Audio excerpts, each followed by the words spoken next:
Olá, bom dia. A gente começa mais uma aula de matemática financeira, onde eu tenho trazido, especialmente nesses primeiros momentos, os principais conceitos que estruturam essa disciplina. E hoje não vai ser diferente. Eu começo com vocês em cima de três conceitos absolutamente importantes: capital, juro e taxa de juros. Vamos entender um por um aqui. Vamos começar com o conceito de capital. Eu quero que vocês saibam de antemão o seguinte: sempre que a gente falar na palavra capital em matemática financeira, você também pode falar em principal. Capital e principal são a mesma coisa, palavras distintas, mas que têm o mesmo significado.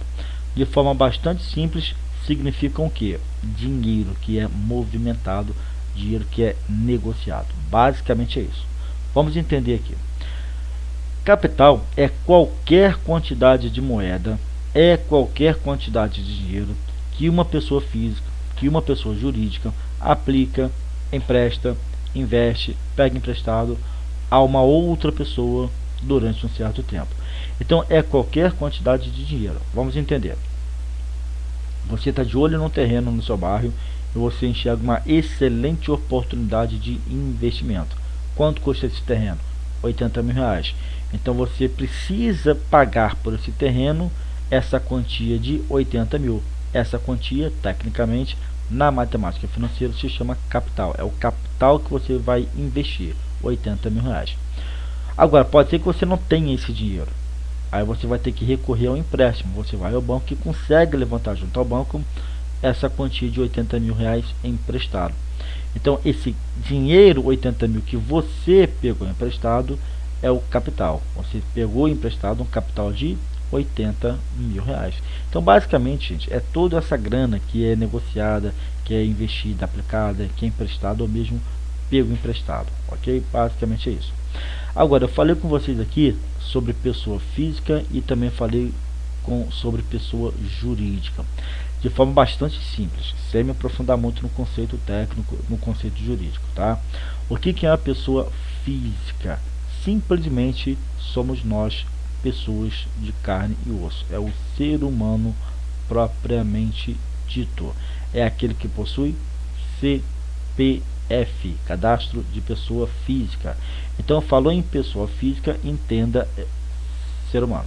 Agora, de forma também absurdamente simples, didática, falou em pessoa jurídica, você tem que vir na sua cabeça de imediato empresa. Empresa é uma pessoa jurídica. Não interessa que tipo de empresa é, pequena empresa, grande empresa, não interessa, tá? Se é uma fábrica, se é uma indústria, se é uma loja, se é uma lanchonete, se é um salão de beleza, não interessa. Se possui CNPJ, é um cadastro nacional de pessoa jurídica, é uma empresa. Então é isso que eu quero que vocês entendam, ok? Gente, toda essa grana emprestada, essa grana que você pegou emprestado, o dinheiro que você aplicou, o dinheiro que você investiu, tudo isso é sempre durante um certo tempo. Ninguém vai pagar uma dívida eternamente, tá? A gente fala isso da boca para fora, mas ela sempre tem um prazo estabelecido, sempre termina, tem um prazo definido para que esse empréstimo termine, para que os seus próprios investimentos terminem. Às vezes você faz um investimento, uma aplicação no poupança, e todo mês você investe lá, aplica R$50, R$100, R$200, enfim. A ideia não é você ficar aplicando esse dinheiro até a sua morte, lógico que não, tá? Você quer, num determinado momento da sua vida, ver tudo que você conseguiu acumular, tudo que você conseguiu obter de juros, que daqui a pouco a gente faz o comentário, e que a partir desse momento você possa fazer o melhor uso possível desse dinheiro acumulado. Então sempre tem uma data, um prazo estabelecido nessa brincadeira. Às vezes você empresta um dinheiro para alguém, e é bem verdade também que às vezes quando a gente empresta para alguém, a gente nunca mais recebe, né? Então por prazo infinito. Mas, brincadeiras à parte, você combina com essa pessoa que pegou emprestado de daqui a 1 ano, daqui a 2 anos, daqui a 5 anos ela te devolver essa grana de volta. Então, sempre que falar na matemática financeira, a questão dos prazos, dos períodos determinados, específicos, estabelecidos, são sempre muito importantes, ok? Capital, principal. Detalhezinho: Principal você pode representar pela letra P maiúscula, capital você pode representar pela letra C maiúscula. Existem outras palavras, outras expressões que traduzem a mesma ideia, mas por hora eu quero que vocês saibam apenas, por enquanto, dessas duas, principal ou capital. Falamos agora há pouco sobre juro. Vamos entender o que significa isso afinal de contas. O juro a gente pode representar pela letra J. A gente pode representar pela letra J e a gente pode entender como uma espécie de compensação em dinheiro. Na matemática financeira, quando você vai ser compensado de alguma forma, financeiramente falando, óbvio, é sempre uma compensação financeira. Você, por exemplo, emprestou 10 mil reais ao seu irmão. Você espera que daqui a 1, 2, 3, 5 anos ele te pague esse dinheiro de volta. Não apenas o senso de gratidão, de reconhecimento por você ter ajudado ele. Você espera, dentro da matemática financeira, que ele te traga um mínimo de compensação financeira por essa grana que você aplicou e você emprestou a ele. Essa compensação se chama juro. Por que existe essa compensação? Por vários motivos. Mas, por exemplo, você poderia pegar aqueles 10 mil reais e ter dado de entrada na compra de um carro novo. Só que você não vai usar esse dinheiro para comprar um carro melhor, um carro novo. Você abriu mão de um benefício seu, pessoal, de um conforto seu, para ajudar o seu irmão. Então nada mais justo do que quando ele te devolver essa grana de volta, que ele te dê uma graninha extra, né? Por essa relação de confiança, por essa ajuda que você prestou a ele. Essa graninha extra, além dos 10 mil que você emprestou, se chama juro. Às vezes você combinou com seu irmão de daqui a um ano ele te pagar 11 mil reais. Então os 10 mil que ele emprestou e mais R$ 1.000, que é essa compensação que a gente chama de juro. Quer ver outro exemplo? Você, por exemplo, tem uma loja de material de construção onde você compra fiado por conta de uma reforma que você está fazendo na sua casa. E você combina com essa loja de material de construção de que no dia 30 você vai quitar todas as suas dívidas com ela. Você vai comprando ao longo do mês, mas no dia 30 você vai cumprir com a sua obrigação.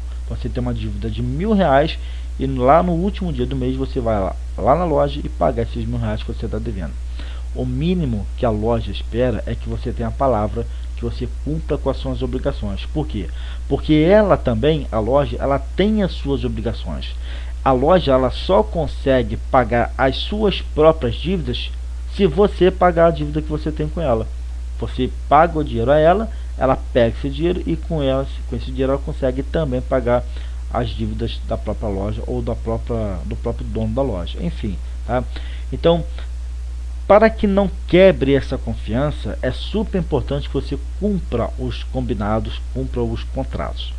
Agora, pode ser que você quebre essa confiança. Se você não cumprir com a sua palavra, você acaba prejudicando também que a loja cumpra as obrigações que ela possui. Então, uma forma de você compensar por não ter cumprido com a sua palavra de quitar a sua dívida em dia é através do juro. Aí você combina, por exemplo, com a loja que caso você não consiga pagar lá no dia 30 aqueles R$ 1.000, tá? Se entrar no mês seguinte você não acertou com a loja, você vai ser multado, você vai ter uma multa, você vai pagar uns juros por atraso de pagamento, tá? Exemplo, 10%. Então, não pagou no dia seguinte, 10% já vai ter que pagar a mais. Se você não conseguir pagar de fato no dia 30 aqueles R$ 1.000, você tem 10% de multa. 10% de 1.000 equivale a R$ 100. Então você vai pagar os 1.000 e mais R$ 100 como uma espécie de desculpa, né, pela loja por não ter cumprido a palavra na data combinada. Então essa compensação, esse pedido de desculpas na matemática financeira seria o equivalente aos juros, sempre na forma de dinheiro, ok? Então os juros nada mais é do que uma compensação, é uma compensação financeira, né, que você vai receber ou mesmo que você vai ter que pagar. Sempre, repito, tá? Sempre envolvendo um prazo estabelecido, uma data combinada, uma data acordada. E a gente tem agora, por fim, a famosa taxa de juros. Taxa de juros que na matemática financeira a gente pode representar pela letra I. Essa letra I vem lá da palavrinha em inglês interest. Interest em inglês significa razão, taxa, ok? Vamos entender isso aqui um pouco melhor. Taxa de juros é uma razão entre os juros recebidos ou pagos no fim de um período financeiro e o capital aplicado. Gente, sempre que falar em razão, você tem que lembrar da palavra divisão. Razão é o resultado de uma divisão. É sempre uma fração, um número dividido por outro, ok? Obrigatoriamente nessa ordem aqui, ó. É a razão entre os juros e quem? E o capital. Então você acaba de ter uma pequena fórmula matemática. Porque os juros a gente já aprendeu que é o nosso velho conhecido J, o capital a gente já aprendeu que é a nossa letra C, e a taxa de juros a gente já aprendeu que é a nossa letrinha I. Então, que fórmula matemática a gente acaba de elaborar? Que o I, que é a taxa de juros, é uma razão, é uma divisão entre quem? Nessa ordem, os juros e o capital. Então, guardem essa fórmula, anotem ela no cantinho do caderno a partir de agora. Juros, aliás, taxa de juros é uma comparação que você faz entre o juro e o capital. Quando você divide o juro pelo capital, você tem a famosa taxa de juros. E aí, eu quero que vocês prestem atenção agora num detalhe extra que eu vou trazer para vocês. Lembra daquele empréstimo que eu inventei agora há pouco? Que você emprestou 10 mil reais para o seu irmão e combinou com ele dele acertar um ano depois o valor de 11 mil? Vamos anotar essas informações aqui. Então você tinha 10 mil reais emprestados ao seu irmão e nesse combinado você fechou com ele um acordo que em um ano esses 10 virariam 11 mil reais. O que significa isso? Que esses 10 mil reais é o capital que você emprestou a ele, tá? Esse ano aqui é o prazo que você combinou para que ele acertasse contigo, é o tempo, né? E esses 11 mil nada mais são do que o capital 10 mil mais os juros de R$1.000. Então a diferença, olha só, a diferença de 10 para 11 é uma diferença de R$1.000. Essa diferença se chama juro. Então você pode comparar os valores, tá? No caso aqui eu fiz uma comparação pela diferença, quanto que um número é a mais ou a menos em relação ao outro. Nesse nosso exemplo aqui da taxa, é uma comparação também, só que não pela diferença, mas pela divisão. Quanto que um número J, por exemplo, é maior ou menor do que um outro número qualquer, C. Quanto que o juro é maior ou menor do que o C. 5 vezes, meia vez, 0,5 vezes, 0,8 vezes, 10 vezes, não interessa.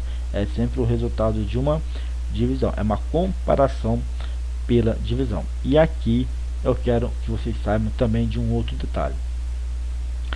Sempre que você somar o capital com os juros, você tem uma outra fórmula matemática, que é o chamado montante, que a gente representa pela letra M, tá? Então, o que é o montante que a gente representa pela letra M?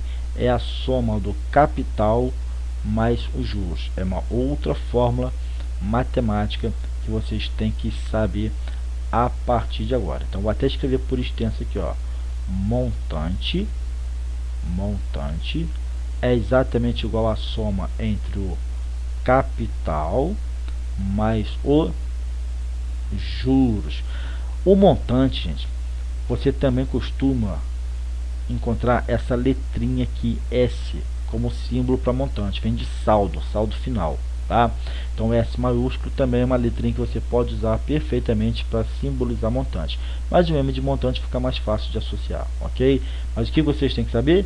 Que o montante é a soma entre o capital e os juros. No caso aqui, ó, capital de 10 mil, o juro de 1.000, 10 mais 1.000, 11.000, e aí você tem o famoso montante nessa brincadeira. Gente, entendeu essa brincadeira? Vamos fazer uma conta simples, só para a gente colocar em prática essa fórmula matemática do I, nesse exemplo hipotético do empréstimo seu de 10 mil para o seu irmão. Como que ficaria essa brincadeira? Vou escrever exatamente agora aqui, ó, exemplo. Vamos calcular a taxa I, que é a taxa de retorno desse investimento, taxa de juros, ok? A fórmula é J dividido por C. Quem é o nosso J? O J é, vamos colocar aqui, ó, o nosso J é R$1.000. Então vou escrever aqui, ó, R$1.000 dividido pelo capital C. Quanto que é o capital investido, aplicado, emprestado? No caso aqui, R$10.000. Então a gente vai comparar 1.000 com 10.000 pela técnica da razão, pela taxa de juro. E aí você pode simplificar da melhor forma que vocês conseguirem, tá? Por exemplo, posso dividir aqui por 10, dividir aqui por 10, divido aqui por 10 e também divido aqui por 10. Por enquanto me sobrou em cima 10 e embaixo 100. Vamos deixar dessa forma aqui, ó, 10 sobre 100. Vamos entender um pouquinho antes da gente avançar. Se antes você recebeu R$1.000 de juros sobre os R$10.000 investidos, significa o que? Para cada R$10.000 emprestados, você teve um retorno de R$1.000 sobre esse empréstimo, que seria o equivalente a quem? Para cada R$100 que você emprestou, você ganhou R$10 de retorno. Então é 10 para cada 100. E quando a gente fala 10 para cada 100, você já tem aquele símbolo matemático de 10%. É uma representação para cada 100. Agora, se você quisesse dividir de fato 10 por 100 e continuar fazendo essas continhas, por exemplo, poderia ser o que? Divide por 10, divide por 10. Aí me sobraria 1/10. E quando você faz 1/10, você tem uma outra razão equivalente, ó, igualdade, ó, uma equaçãozinha, uma igualdade ali entre razões. Significa o que? Para cada R$10 que você investiu, que você emprestou, você retornou, você teve um ganho de R$1. E se você quiser ainda escrever na forma de número decimal, pode. 1 dividido por 10 é 0,1. Então 0,1 é o mesmo que 1 dividido por 10, é o mesmo que 10 dividido por 100, só que nessa forma, quando a fração tem a parte de baixo igual a 100, você pode escrever na forma de porcentagem, 10%, que é o mesmo que 1.000 dividido por 10.000, ok? E agora, eu quero que vocês se atentem a um detalhe que eu vou rabiscar no quadro agora para vocês. Olha só. Especificamente aqui, ó, 10 dividido por 100. Eu vou fazer uma comparação desse daqui com esse daqui, ó, 0,1. Eu quero que vocês se atentem bastante a essa comparação aqui. Nesse caso, 10 sobre 100 significa o quê? Para cada R$100 investido, você teve um retorno de R$10. Então é 10 para cada 100. Se você colocar a parte de baixo da fração como 100, você escreve naquela forma que a gente chama de taxa percentual, na forma de porcentagem. Taxa percentual é a sua taxa I, só que sempre considerando que para cada R$100 emprestado, para cada 100 investido, para cada 100 negociado e assim por diante. Agora, olha só esse 0,1 aqui. Você pode perfeitamente entender que debaixo desse 0,1 tem um 1zinho escondido. Então você também tem uma razão disfarçada aqui dentro, tá? O que significa isso? Para cada R$1 que você investe, que você empresta, você teve um retorno de 10 centavos. 0,1 significa 10 centavos. Então, para cada R$1 investido, emprestado, você teve um retorno de 10 centavos. Sempre que numa razão a parte de baixo for 1, você pode escrever dessa forma, que é a taxa unitária. Então, a taxa unitária, taxa I, taxa unitária, o próprio nome já fala, é a taxa para cada unidade investida, é a taxa para cada unidade emprestada. Então, aqui você tem, se a parte de baixo da fração é sobre 100, você tem uma taxa percentual. Se a parte de baixo da fração é 1, você tem a famosa taxa unitária também. Qual que é a diferença? É que uma você coloca esse símbolo aqui, ó, de porcentagem para cada 100, enquanto que esse aqui o número fica basicamente representado na forma de decimal. Não tem um número, não tem um símbolo de porcentagem nessa fórmula. Ok, gente? E agora a gente avança para esse exemplo, para a gente reforçar um pouco mais o nosso aprendizado. Olha aqui. Suponhamos que uma aplicação de R$ 1.250 tenha produzido ao final de um ano R$100 de juros. Identificar o capital, os juros e a taxa de juros dessa aplicação. Vamos organizar o nosso raciocínio. Suponhamos que uma aplicação foi o dinheiro aplicado e investido, R$ 1.250. Então a gente identifica o capital. O nosso capital, que eu vou chamar de capital C, R$ 1.250. Ok. Ele produziu ao fim de um ano, gente. Isso aqui é o prazo da aplicação. É o tempo que o dinheiro ficou investido aplicado. Então, vou escrever aqui, ó. É o tempo.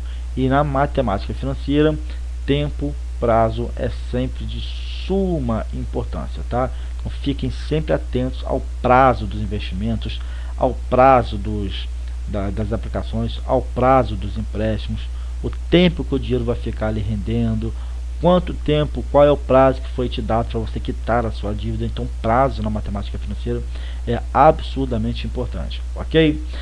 Esse dinheiro de R$ 1.250, ele produziu R$100 de juros. Gente, R$100 de juros é o nosso J. Então, J é R$100. Então, tá aqui, ó, a gente já identificou também os juros. Só falta identificar quem? A taxa de juros. Só que taxa de juros, a gente já sabe que é o nosso I. E a gente não tem. Bem, a gente não tem ele pronto, montado. A gente não tem o valor exato dele. Mas a gente já sabe como que se calcula. Como que se calcula a taxa de juros? É uma razão, interesse, razão.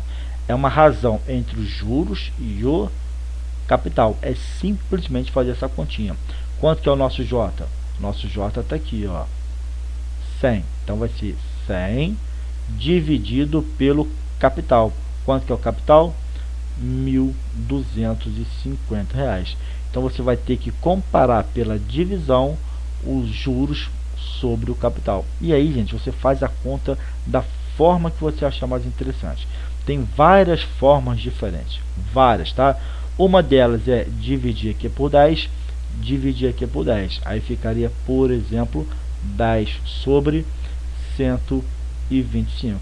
E aí você pode, por exemplo, dividir aqui por 5, dividir aqui por 5 também. Ou, se você quiser, você poderia não apenas dividir, mas multiplicar. Multiplica em cima por 8, mas também multiplica embaixo por 8. 10 vezes 8, 80. Sobre quanto? 8 vezes 125, se você fizer a multiplicação, vai dar exatamente 1000. Então ficaria 80 sobre 1000, que também poderia ser simplificado. Divide por 10, divide por 10. Aí fica 8 sobre 100. E a gente já acabou de ver, a gente acabou de entender, de aprender, né, que quando o símbolo de uma razão é sobre 100, você pode representar na sua forma de porcentagem. Então, o que significa 8 sobre 100? Significa 8%.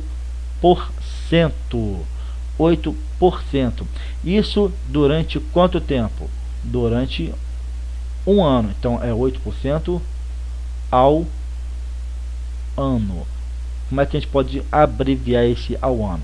A gente pode escrever simplesmente assim, ó, 8% a é o símbolo de ao ano. Então, qual é a taxa I de retorno, qual foi a taxa de retorno dessa aplicação após um ano. Então, para ficar bonitinho a resposta, a nossa taxa I de retorno foi uma taxa de 8% ao ano, e aí você finaliza o seu exercício. Isso se você quiser deixar a resposta na forma de porcentagem, a sua taxa percentual. Mas se você quisesse deixar na forma de taxa unitária, também poderia. É só fazer efetivamente o cálculo dessa divisão aqui, ó. 8 dividido por 100 é exatamente o que? A 0,08. Então aí seria a taxa unitária. O que significa essa taxa unitária? É só imaginar que debaixo desse 0,08 você tem umzinho. Então, para cada R$1 que você aplicou, você teve um retorno um ano depois de 8 centavos. É isso. Então a gente tem que começar a se familiarizar com essas fórmulas, a gente tem que começar a se familiarizar com essas expressões, com essas terminologias. Se eu quisesse, por exemplo, calcular o montante, vamos fazer aqui no cantinho, ó, montante M, que é a soma entre o capital mais os juros. Montante é o capital de 1.250 mais os juros de R$100. 1.250 com 100, 1.350. Então você teria um montante de R$1.350 ao fim de um ano. Caso o problema tivesse feito alguma referência, né? Se eu tivesse pedido para você calcular também o montante. Então é isso, ok? Vamos avançar só para a gente fazer uma breve recapitulação dessa brincadeira de taxa percentual e taxa unitária. Olha aqui. A taxa de juros ela pode ser representada basicamente falando de duas formas. Uma é o que a gente acabou de aprender, taxa percentual, e a outra a gente também acabou de aprender, que é a famosa taxa unitária. Na verdade, gente, a taxa mais famosa é a taxa percentual, ok? O que é a taxa percentual? É exatamente o que? É uma taxa, sempre quando você compara, para cada 100. É uma taxa de retorno para cada R$100, para cada $100, para cada 100 unidades de moeda. E a taxa unitária é para cada unidade, para cada R$1 investido, para cada R$1 emprestado, é sempre para cada unidade monetária. R$1, $1, iene, enfim, tá? Mas a taxa unitária é para cada um, e a taxa percentual é para cada 100. Gente, só um detalhe, é super importante que quando vocês tiverem uma oportunidade, dê uma pesquisada simples sobre essa expressão aqui, ó, ROI. Isso aqui, ó, é um retorno, vou até escrever, é um retorno sobre investimentos, ok? Retorno sobre investimentos. Dê uma pesquisada quando vocês tiverem tempo sobre o que seria isso. É uma taxa de retorno sobre os investimentos. É um conceito muito comum para quem faz suas movimentações financeiras, para quem faz seus investimentos, as suas aplicações, para quem faz contabilidade, analisar o quanto que é interessante investir ou não numa determinada empresa, na bolsa de valores e assim por diante. Então, fica aí uma curiosidade extra para enriquecer um pouquinho mais o conhecimento de vocês, para despertar um pouquinho mais de curiosidade sobre esse tema na cabeça de vocês. ROI, retorno sobre investimentos. E a gente avança mais um pouquinho, só para a gente entender um pouquinho o que é essa brincadeira toda. As taxas de juros, elas são influenciadas por vários fatores.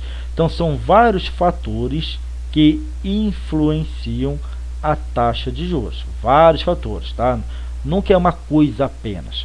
Nunca é apenas a política, nunca é apenas o aspecto econômico. Então são vários fatores que podem sim influenciar as taxas de juros. A gente pode incluir, por exemplo, as políticas monetárias dos famosos bancos centrais. Como assim, professor?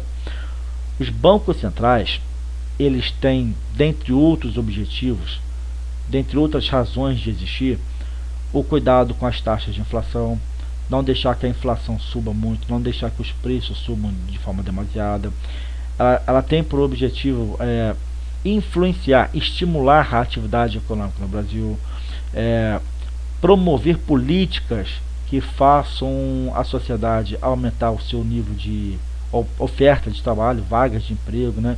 Reduzir o desemprego na sociedade, enfim. As políticas monetárias, né, que os bancos centrais de cada país adotam têm outros objetivos, mas os principais basicamente são esses. E isso tudo interfere, né, a política monetária dos bancos centrais, elas atuam diretamente sobre as taxas de juros. Uma outra questão também que pode interferir na taxa de juros é a questão da oferta de crédito, mas também a própria demanda de crédito. Tá? O que seria a oferta de crédito? Quanto dinheiro está sendo ofertado pelas instituições financeiras, pelos bancos, no caso aqui no Brasil, quanto dinheiro está sendo colocado à disposição da sociedade, para que ela pegue esse dinheiro emprestado, para que ela possa fazer os seus financiamentos, enfim. A oferta de crédito basicamente é isso. E o que seria a demanda de crédito? Quanta gente tem de fato procurado pelos bancos, né, pelas instituições financeiras, para pegar esse dinheiro emprestado, pegar uma grana para fazer os seus financiamentos, expansão dos seus negócios, dinheiro para pagar suas dívidas. Então todas essas situações interferem diretamente na taxa de juros de cada país. A inflação também, né, que é aquele aumento exagerado, absurdo, né, dos preços dos bens, do serviço numa sociedade, os riscos associados aos empréstimos, os riscos associados aos investimentos, isso tudo interfere na taxa de juros. Por exemplo, em plena pandemia, muita gente desempregada, muita gente passando muita dificuldade, muitos comerciantes, empresários, lojistas fechando as suas portas de forma definitiva. Então, emprestar dinheiro numa situação caótica como aquela era muito complicado para as instituições financeiras se eles não tivessem um mínimo de segurança. Porque o risco deles tomarem calote, o risco dessas pessoas pegarem dinheiro emprestado, fazer os seus financiamentos e nunca mais devolver essa grana, não às vezes por má fé, mas simplesmente porque não tinham mesmo condições de pagar os empréstimos, os financiamentos. Por quê? Era uma pandemia, então tudo era muito caótico. Então todas essas situações que são arriscadas, né, para uma instituição financeira emprestar, colocar dinheiro para a sociedade fazer uso, na forma de empréstimo, financiamento, então isso tudo interfere na taxa de juros. Por isso que as taxas de juros naquela época da pandemia foram lá nas alturas juntamente com os preços. Tá? Então a gente poderia ficar citando outros exemplos aqui. As taxas de juros, só para a gente dar sequência aqui, as taxas de juros desempenham um papel fundamental na economia. As taxas de juros, elas vão influenciar no consumo, elas vão influenciar no investimento, elas vão influenciar na poupança, elas vão influenciar no crescimento econômico. Por exemplo, se você, para comprar um celular, você tem que pagar taxas de juros muito altas, é muito provável que você não compre um celular novo, ou se comprar, as taxas de juros vão ser tão altas que você vai ter dificuldades para pagar. E com muitas dificuldades para pagar, o risco da loja, do empresário tomar calote é grande. Então, as taxas de juros têm essa influência também no consumo. Nos investimentos também.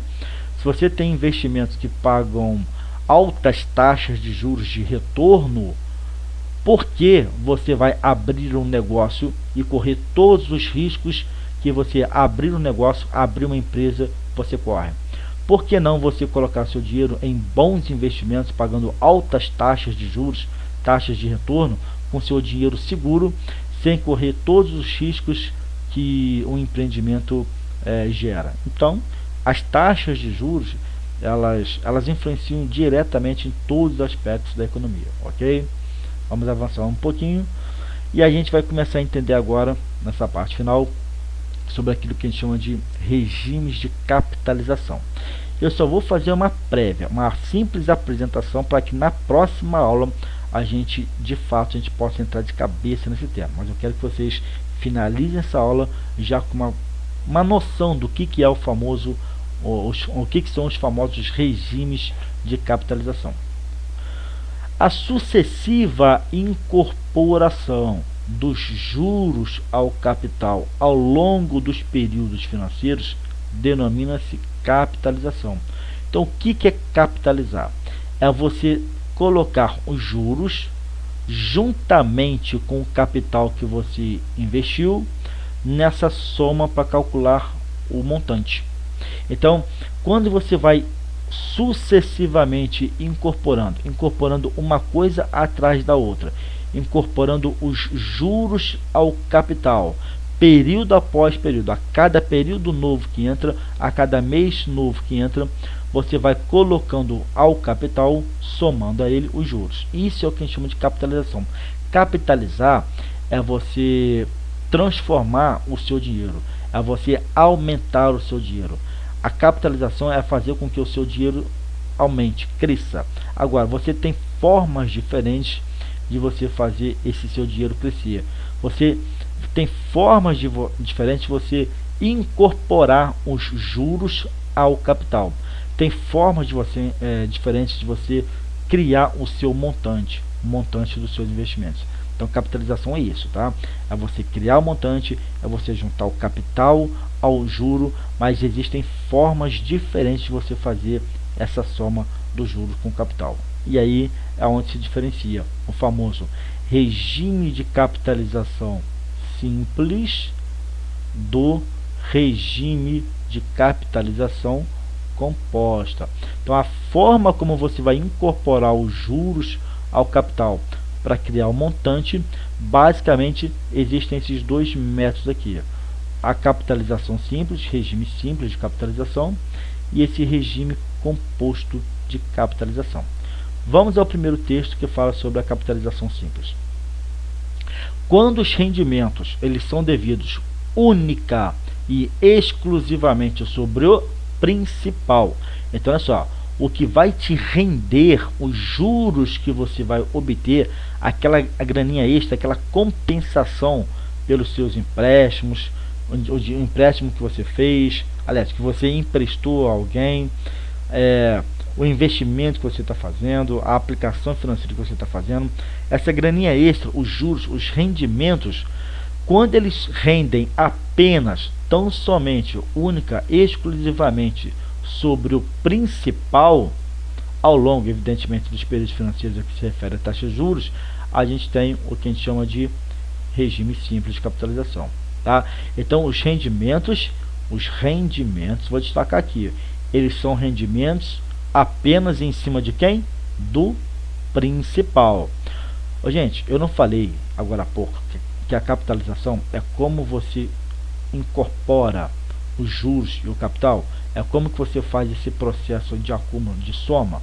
Sim, se os juros eles rendem apenas sobre o capital, aí você tem o que a gente chama de regime de capitalização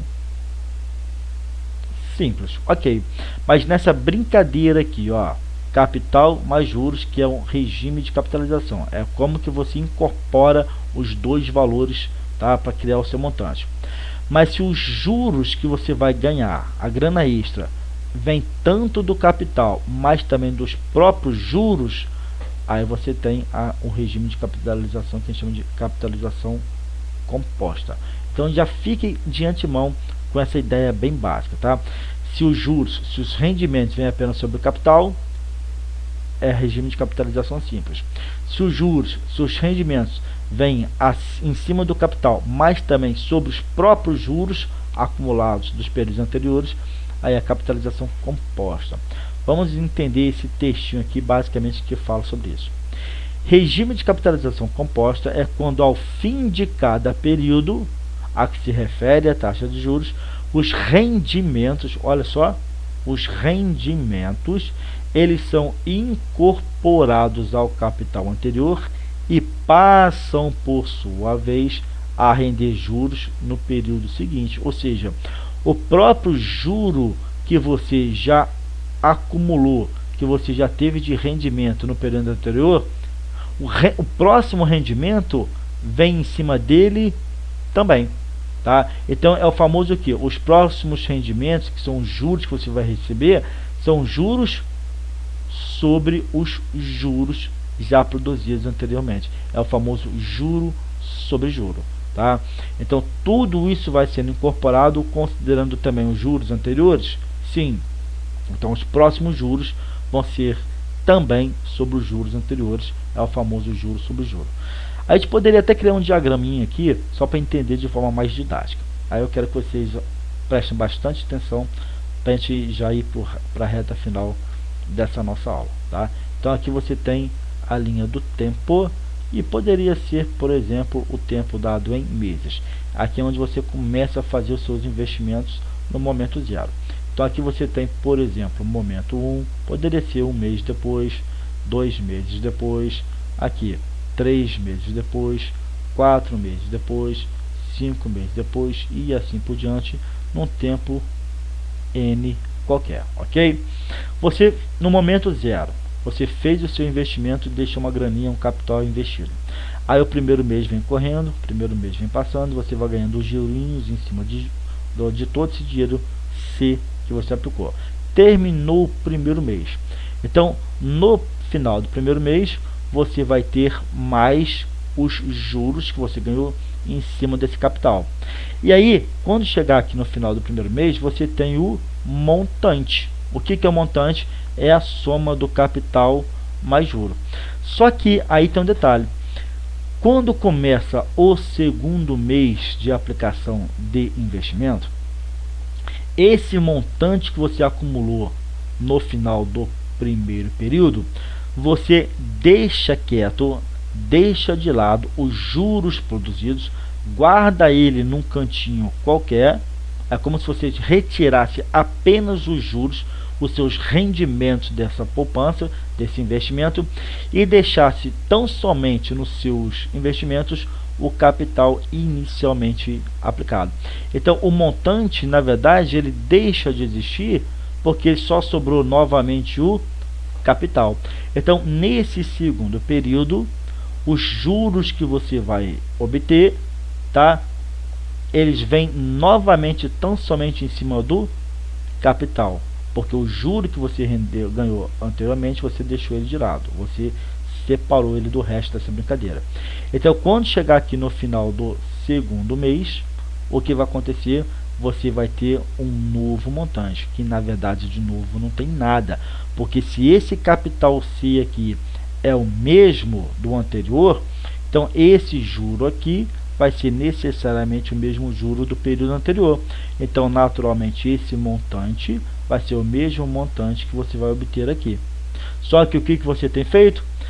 No final de cada período, você pega e separa os juros que você acumulou no período anterior. É como se você deixasse os juros quietinho de lado, separasse ele do resto dos investimentos. Então esse montante não é mais um montante, ele só sobra exatamente o capital anteriormente aplicado, porque os juros você separou. E aí o que vai acontecer? Entra novamente o terceiro período, que vai render mais juros, só que repetindo esse processo, esse juro aqui é o mesmo do anterior, que é o mesmo do anterior, e assim por diante. Então quando chegar no final do terceiro período, tá, esse montante vai ser o capital mais o juro, mas você descarta esse montante porque você separou o juro, deixou o juro de lado. Então tirando do montante o juro, só sobra novamente o capital, e essa brincadeira sempre vai ser assim. Os juros que você vai ganhar em cada período são sempre juros constantes, são sempre os mesmos valores. Por quê? Porque o capital investido, o capital que você começa a investir no próximo período é sempre o mesmo capital que você investiu nos períodos anteriores. Então o capital vai ser o mesmo, o juro vai ser o mesmo, tá? Naturalmente o montante em cada período vai ser o mesmo também. Então quando você separa o juro do resto dessa brincadeira em cada período, então você está fazendo aquilo que a gente chama de capitalização simples. Mas o que seria o regime de capitalização composta? É o contrário, é quando você não tira os juros do período anterior. Então vou fazer aqui uma linha do tempo para você entender essa brincadeira aqui, ó.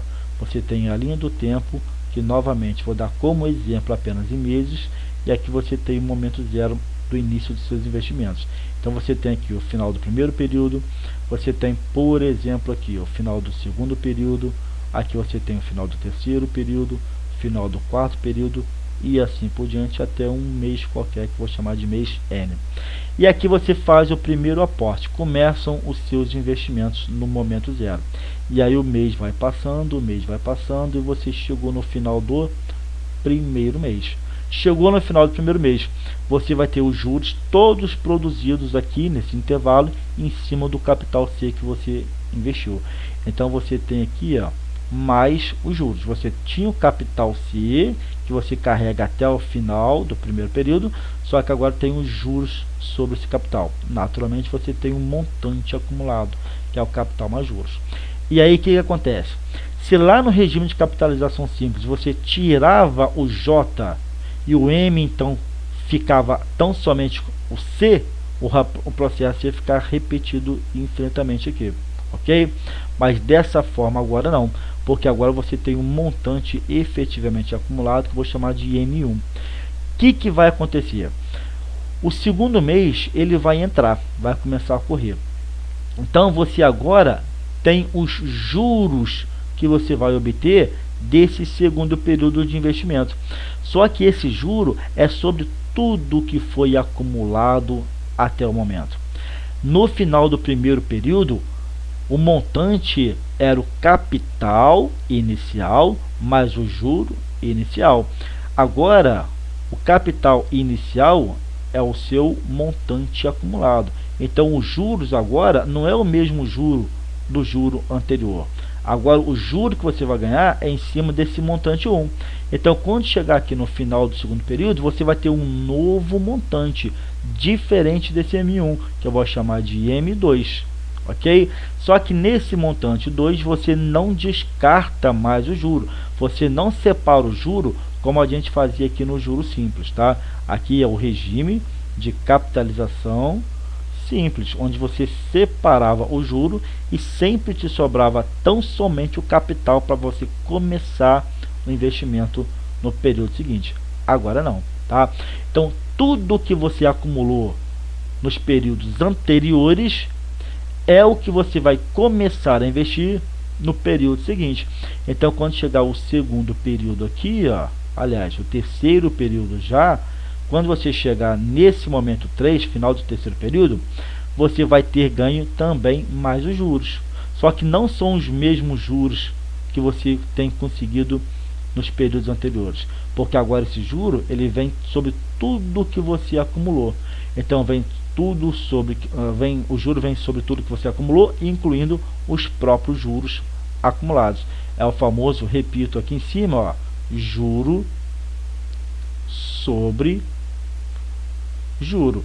Então, os novos rendimentos vêm inclusive sobre os rendimentos já conseguidos nos períodos passados, ok? Por isso que é uma composição de rendimentos. São rendimentos em composição, um rendimento juntando com o outro para fazer esse bolo crescer cada vez mais rapidamente, ok? Então, isso vai acontecer aqui no diagrama, na linha que eu fiz para vocês aqui, ó. Vai chegar no final desse terceiro período, você vai ter um novo montante diferente dos montantes anteriores. Agora você tem um montante acumulado no final do terceiro período, e esse montante acumulado no final do terceiro período é ele quem vai fazer o quê? Ele vai ser o quê? É a junção do M2 com esse J2. É ele quem você vai começar a ganhar também para o próximo período. Então aqui o M3 mais os juros do terceiro período para formar lá na frente o M4. E assim, gente, o dinheiro ele vai crescer de forma muito mais acelerada. Por quê? Porque no modelo de regime simples de capitalização, você não ganha em cima dos juros acumulados. E aqui no regime composto de capitalização, você ganha sobre os juros acumulados. Então aqui ó, é o regime de capitalização, regime composto, tá? Então tá aqui, ó, regime composto de capitalização. Então aqui você ganha o famoso, vou escrever, ó, juro sobre juro. Ok, gente? Olha só, essa é uma explicação didática, é uma explicação teórica, mas a gente vai se aprofundar nesse tema na próxima aula. Mas eu começo a apresentar. É super importante que vocês já tenham essa noção inicial para quando a gente avançar para a próxima aula, a gente começar a fazer alguns cálculos um pouco mais numéricos e assim por diante. De qualquer maneira, eu paro a aula por aqui. Agradeço profundamente a atenção, o carinho de cada um de vocês. Estejam certos de que eu estou tentando fazer o melhor possível para ajudar cada um, ok? Obrigado pela atenção e a gente se encontra na próxima aula. Até lá!